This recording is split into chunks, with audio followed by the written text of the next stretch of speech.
You ask Tiger to solve. This deals with linear equations with one unknown. The final result is p equals -50/33. Let's solve it step by step. Simplify the expression. Group like terms. Simplify the arithmetic. Group all constants on the right side of the equation. Subtract 50 from both sides.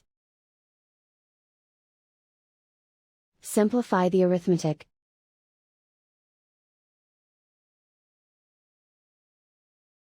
Isolate the p. Divide both sides by 33. Simplify the fraction. And so the final result is p equals -50/33.